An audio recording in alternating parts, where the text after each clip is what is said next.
Boa tarde, pessoal. Então, para fazer a demonstração da prática que foi utilizada nos dois artigos, nós escolhemos a operação unitária de centrifugação. Ela é utilizada, então, ela foi utilizada nos dois artigos e ela é usada para realizar uma rápida avaliação da estabilidade de uma emulsão. Então, as mais importantes condições de estresse, as mais utilizadas são a centrifugação e a de temperatura.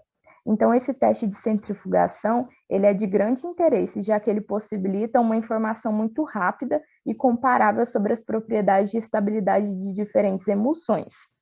Sendo assim, a centrifugação, ela permite verificar a estabilidade, possibilitando observar rapidamente a separação de fases de dispersão. Então, pode-se avaliar a coalescência ou a cremeação, podendo assim prever se o produto ele irá separar em função do tempo. É uma ferramenta, então, que permite avaliar possíveis instabilidades físico-químicas dessas formulações. Essa técnica ela é útil somente para emulsões fluidas submetidas a processos de separação numa faixa de forças produzidas em centrífugas laboratoriais. Então, nesse teste, foi utilizada a força centrífuga para acelerar a sedimentação, a coalescência. Essa coalescência ela acontece quando as gotículas elas se unem na formação de gotículas maiores e provocam separação irreversível das fases. E também pode acontecer por cremeação, quando as gotículas da fase oleosa elas se acumulam reversivelmente na superfície da emulsão. Então, essa cremeação do sistema mostra rapidamente possíveis processos de instabilidade, e o que foi possivelmente o que aconteceu no experimento de um dos artigos. Agora a Kathleen vai demonstrar, então, e apresentar para vocês essa parte prática. Então, pessoal, agora nós trouxemos uma prática bem simples de centrifugação, que é para exemplificar o princípio dessa técnica que foi realizada nos dois artigos apresentados por mim e pela Maria Eduarda, a fim de avaliar a estabilidade das emoções. Aqui nós podemos observar a água barrenta, a tinta, o sangue, o soro e o leite coalhado. Todos eles são misturas de sólidos e líquidos. Um exemplo bem simples é o que acontece na água barrenta. Quando ela permanece em repouso, as partículas sólidas lentamente se acumularão no fundo e as mais leves subirão. Entretanto, em líquidos como as tintas, mesmo se acontecer uma acomodação dessas partículas sólidas, as mais leves elas estão distribuídas uniformemente por todo o líquido. Então, não é possível separar essas partículas por decantação ou por filtração, como acontece, por exemplo, lá na água barrenta, que é só colocar e deixar em repouso que vai ter a decantação. Para que a gente consiga fazer a separação dessas partículas, é necessário o uso de um equipamento, que é chamado de centrífuga. E essa centrífuga ela é muito utilizada em laboratórios. Esse equipamento, ele possui um disco no centro, e na periferia desse disco há um suporte que serve para colocar os tubos de ensaio. E aí, quando se coloca o tubo de ensaio nesse suporte, o material ele é centrifugado e aí esse suporte ele vai fazer movimentos rotatórios, onde pode-se alterar a quantidade de rotação por minuto e do tempo de cada amostra. Enquanto o disco vai girando, uma força age afastando as partículas para longe do centro. Como resultado, as partículas sólidas elas são atraídas para o fundo do tubo de ensaio e se separam do líquido. Um exemplo bem clássico que nós temos no nosso cotidiano na profissão farmacêutica é em análises clínicas. Por exemplo, esse material, esse equipamento, a centrífuga, ela é muito utilizada no meio das análises clínicas para a realização de dosagens de exames. Eu vou só voltar o vídeo aqui, só para me mostrar uma coisa para vocês. Lá no laboratório, quando a gente vai usar centrífuga, por exemplo, porque, vamos supor, para fazer a dosagem de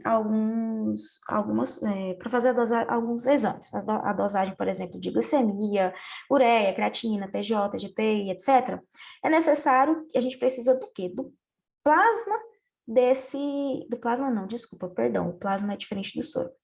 O plasma é quando tem o anticoagulante, tem a separação. A gente precisa do soro desse material, desse sangue. E para que a gente consiga o soro, que é a parte líquida do sangue, precisamos da utilização da centrífuga para conseguir separar as hemácias, porque as hemácias elas vão se sedimentar no fundo do tubo, e o soro, que é o que a gente vai usar para fazer a dosagem dos exames, fica na parte superior do tubo. Então, para isso, o princípio da centrífuga, por exemplo, é necessário que a gente, primeiramente, faça o quê? Um balanceamento dessa centrífuga. Então, por exemplo, se eu coloco um tubo de ensaio aqui nesse suporte, eu preciso colocar outro tubo de ensaio nesse suporte, que fica de frente com ele. E lembrando que esse tubo, ele precisa ser a mesma quantidade de líquido que tem nesse tubo aqui, que eu coloquei de cá, precisa ter de cá. Então, eu preciso fazer um balanceamento. Não necessariamente precisa ser sangue aqui e tubo de sangue aqui. Às vezes, eu só tenho um tubo de sangue para centrifugar. Então, eu posso pegar um outro tubo, que é idêntico a esse que eu usei, e colocar água nele. Balancear, colocar o mesmo tanto de água que tem no meu tubo de sangue e colocar um frente ao outro. Então, se eu colocar um tubo aqui, eu preciso colocar outro aqui, correto? Se eu colocar um aqui, eu preciso colocar o outro aqui. E assim vai acontecer a centrifugação. E aí, quando essa centrifugação terminar, depois a gente vai programar o tempo, 10 minutos, em 1.500 rotação por minuto, e aí a programação da centrífuga. Aí vai acontecer o quê? Vai acontecer do nosso sangue separar. Aqui, por exemplo, deixa só eu apagar isso aqui. Aqui, por exemplo, nessa imagem, ela demonstra para a gente. Então, o sangue, ele tá assim, ele vai passar pela centrífuga, vai rotacionar e vai separar. A parte sólida do sangue, que a gente chama, que são as hemácias, ela vai se sedimentar no fundo do tubo. Bem no meiozinho, nós vamos ter as plaquetas, que são os nossos glóbulos brancos. As plaquetas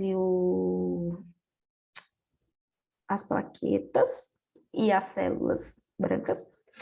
E também aqui na parte líquida, o plasma o plasma ou o soro do nosso sangue, que é o que a gente vai utilizar para fazer exames. Lembrando que esse vídeo que nós demonstramos, dessa prática, é o princípio da centrifugação. É o princípio da centrifugação. Então, eu espero que tenha ficado claro para vocês o que é a centrifugação e como ela vai ser presente no nosso cotidiano, caso a gente siga, caso vocês sigam a área de análises clínicas, e ela é muito presente. Então, muito obrigada.